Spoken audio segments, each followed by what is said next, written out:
Welcome back to Tarot by the Bay. I'm David. Well, mayhem continues in the Republican-dominated House of Representatives. A little bit of a long intro here, but you need to get the story. So, McCarthy was trying to get a procedural vote over Pentagon funding bill, which is normally a heavily bipartisan bill, easy to get through, but 6 members of the MAGA faction voted no, that they didn't even want to discuss or debate that bill, so it could not come to the floor. So McCarthy and all his leadership sent everybody home for an extended weekend. Now, mind you, he was highly critical of Nancy Pelosi several years ago for sending Congress people home for what he called a 3-day weekend when they didn't have the budget approved. But she did get hers approved when they came back. There's no chance McCarthy's going to. When McCarthy came out of a meeting with his party, he basically said, "It's frustrating in the sense that I don't understand why anybody votes against bringing the idea," this is the Pentagon funding bill, "and having the debate."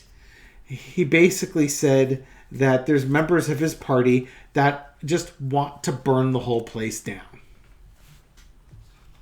Okay. Other things going on. The Republicans were planning on working over the weekend, or the House Republicans wanted to work over the weekend to come up with a stopgap government funding bill. But now, because of the infighting within the GOP group, they can't come to a consensus. Worse, they're not going to have time next week to do it. So now their new plan is to work on, instead of short-term funding, because they can't get the MAGA crowd to agree to it, is to work on long-term funding. But what they floated as ideas before for long-term funding apparently will be dead on arrival in the Senate. So there's no value or benefit to doing that. Chuck Schumer, in an act of hopeless optimism, took a procedural step in the Senate that would allow the Senate to vote on short-term government funding bill next week, because we basically have run out of time. The end of the month is when the government's funded.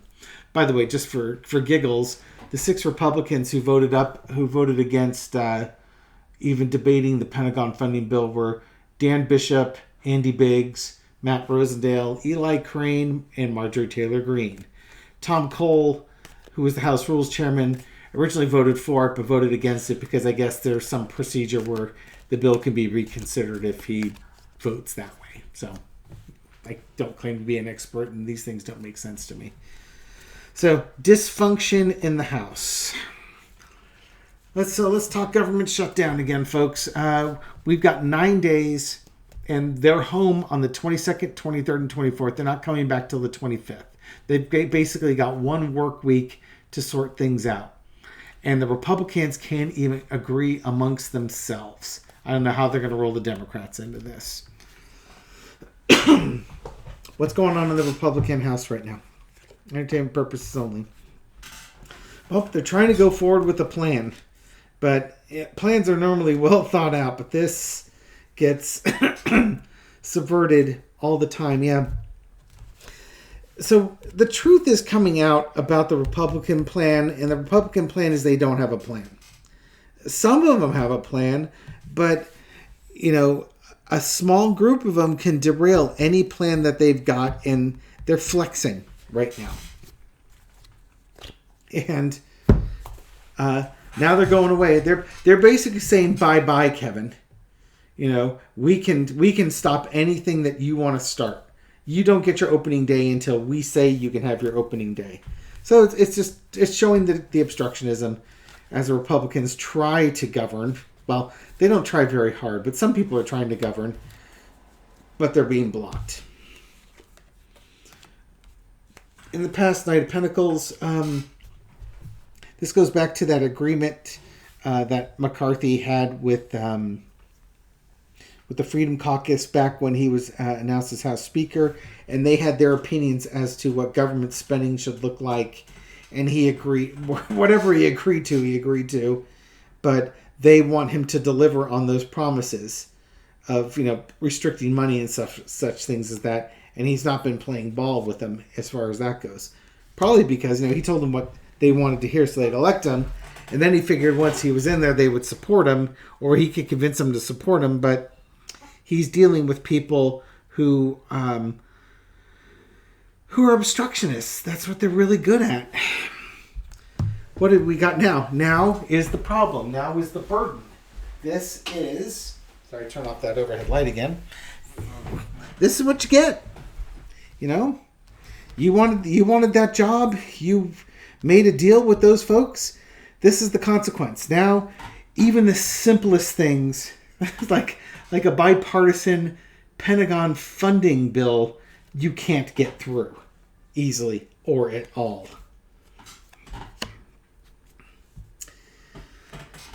Everything's going to slow down. It's toxic in there. And if he wants to move out of this and back to this, it's going to take a lot of time and a lot of patience and to remove the toxic elements. I don't know how you're going to do that in the Republican Party. I really don't.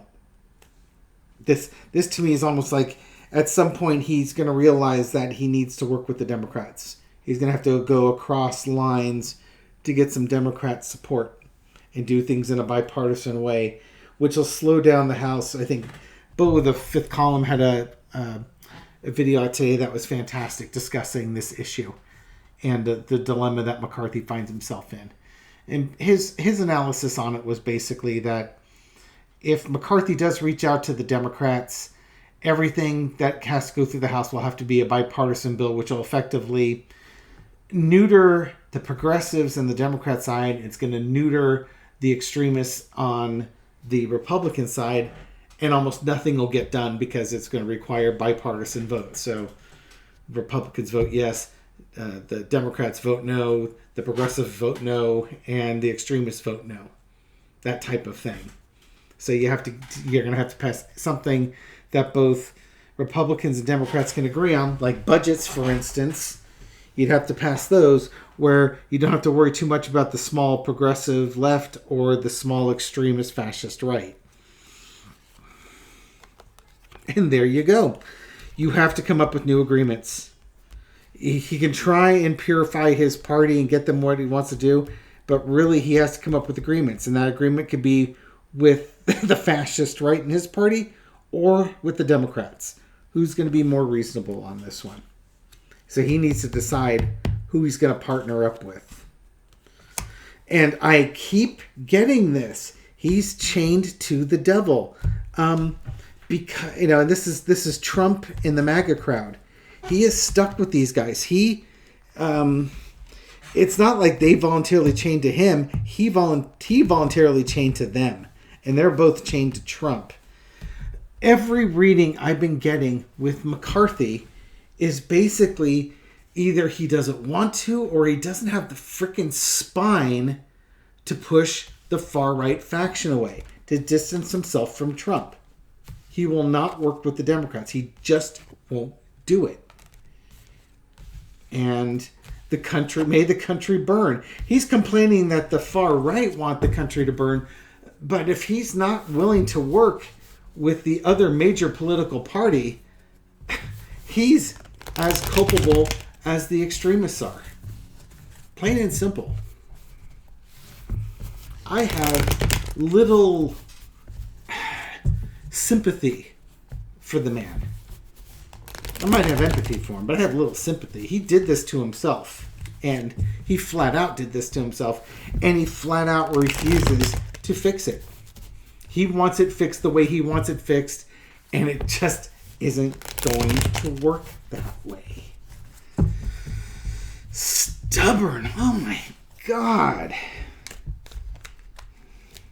He's as bad as the extremists.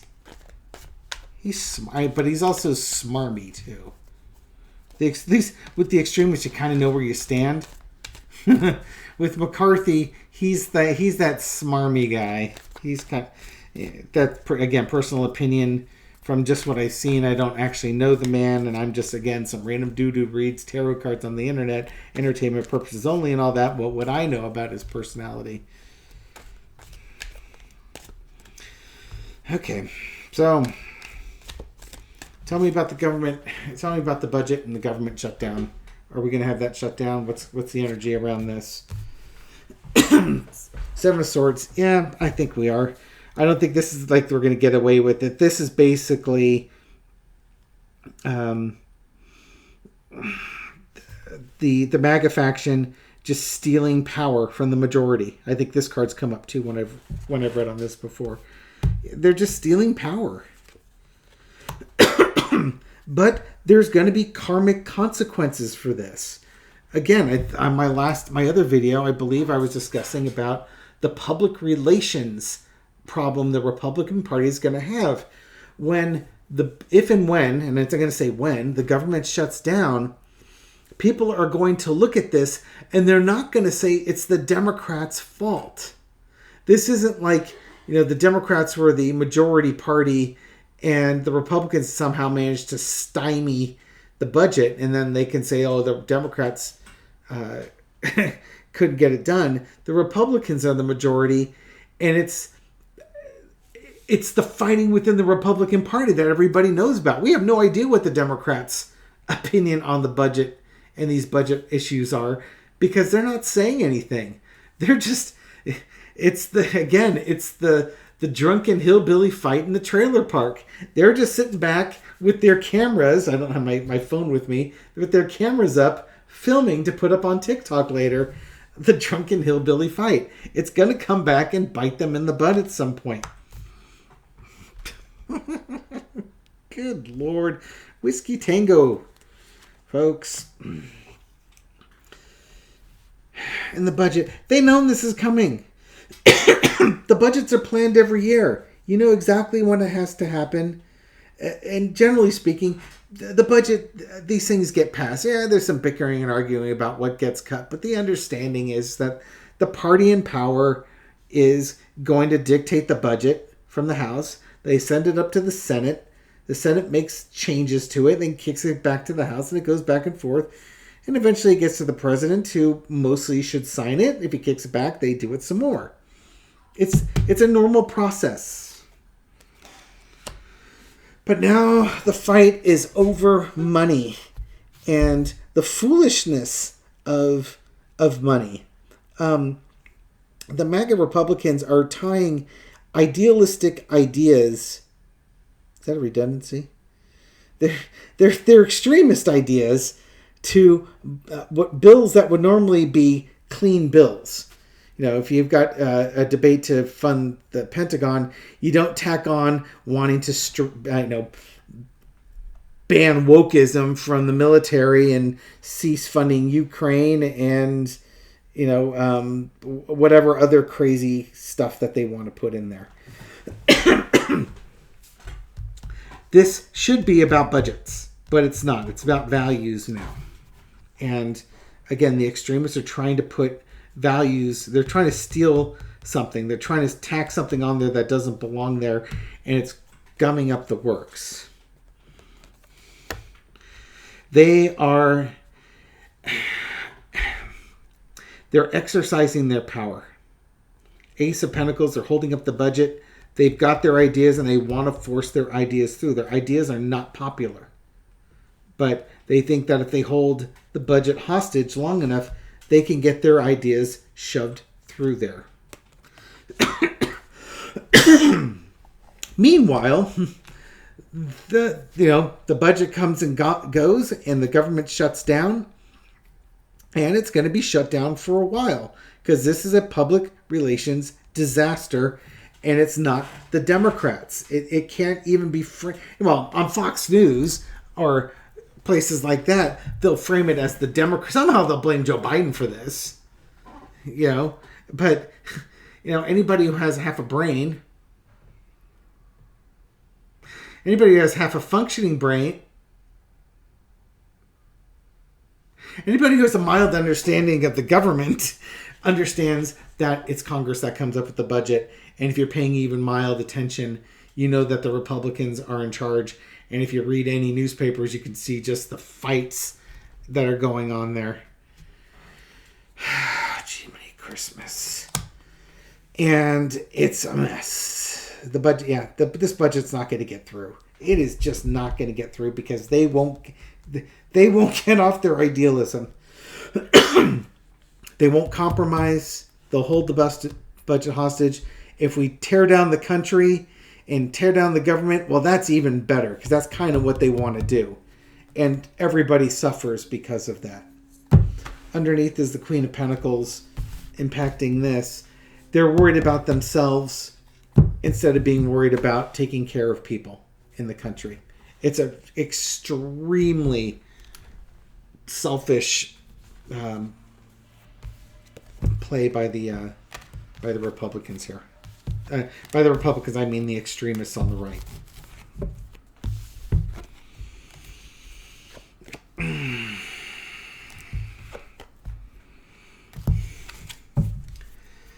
Okay. Assuming the government shuts down, because that's what all signs point to yes on this. Will this shutdown be the longest government shutdown? I think Trump had the record for like 30 days or something like that. It was around that length of time. Before, it was a few days or something like that. Maybe I'll ask differently. What's the likelihood that this shutdown will last a week or less versus what's the likelihood that this thing might last a month or more? Okay, so what's the key decision maker? Justice card, good Lord. It wouldn't go to the courts, would it? That doesn't make sense. It's got to go through Congress or something. But something's involved with justice here.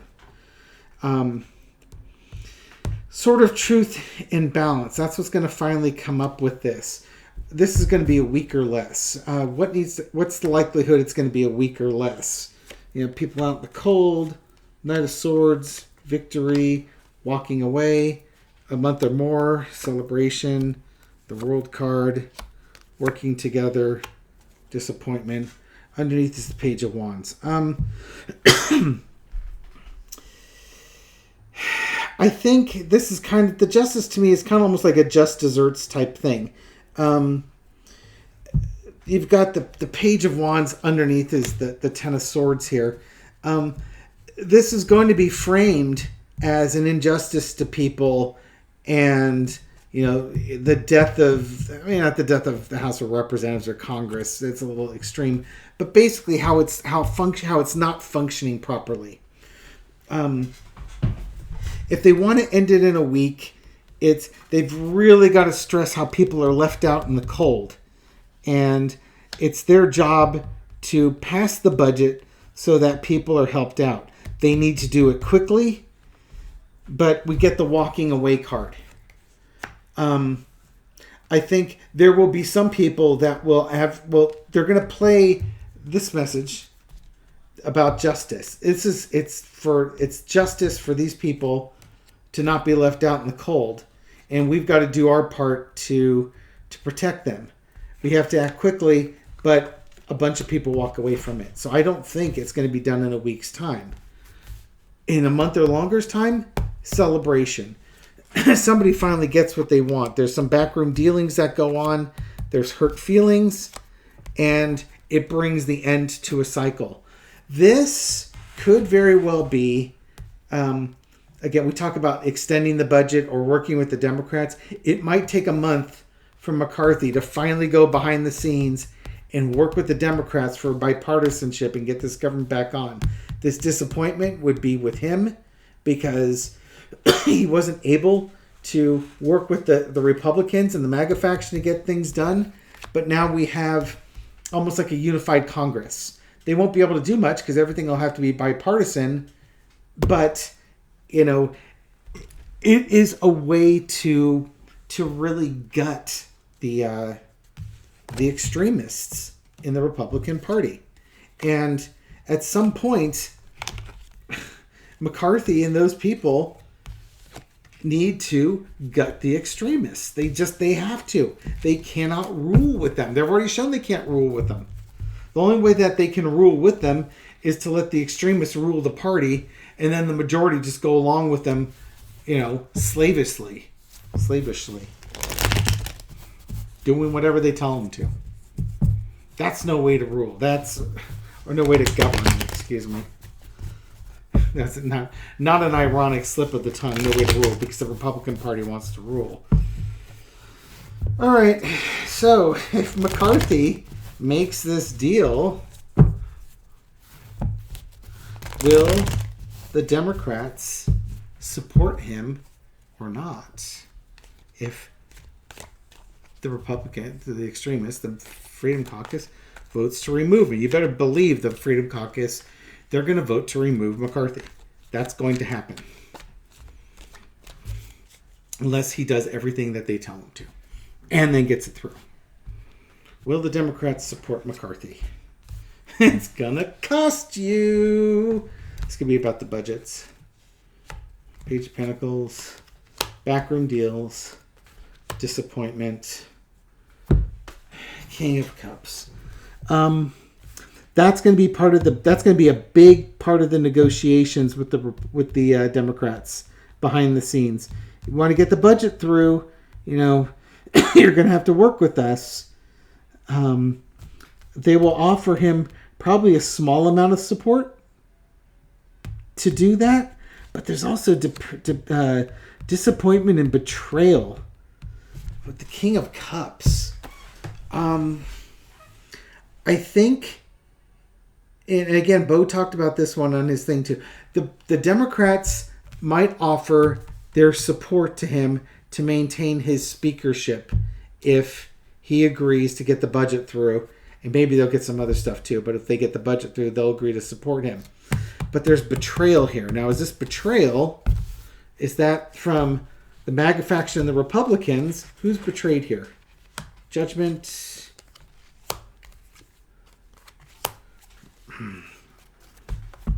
Six of Cups. It's the naive people. People were naive. And they're going to be judged. And they're going to want to go, okay, so yeah, this is the MAGA faction. MAGA faction is going to feel betrayed by this deal, and then they're going to get like, oh, he played us. We had an agreement. It's judgment time. It's time to kick him out. So the MAGA faction will go after him, and it looks like the Democrats probably, if McCarthy is even mildly savvy, he will work out a deal with the Democrats to get the budget through in a bipartisan fashion, so long as they give him, enough support that he can maintain his speakership. And the Democrats may do that. Now, if McCarthy, reneges on whatever deal he makes with the Democrats can just withhold their support. And then, signal to the MAGA faction, okay, you can remove him. And he'll be gone. And then all mayhem breaks loose. But I did kind of a distance reading on that one, which is when I came up with somebody with an energy like Liz Cheney comes forward. But we'll attack that one as we get through this. As we get closer, I'll start doing more throws on McCarthy being removed and whose replacement might look like. Again, I'm still sticking by the fact that once this budget's done, there's going to be an attempt to remove him. It may or may not be successful, but if it is successful, oh God, it's going to be a mess. Okay, thank you everyone for watching this video. Thank you for supporting my channel. I appreciate it. Thank you for your likes and shares and comments and everything that you do to feed the YouTube algorithm so that my video makes it out to new eyes. And to those new eyes, those new viewers, welcome to the channel. I hope you found this reading entertaining, and I hope to catch you on the next one. Take care.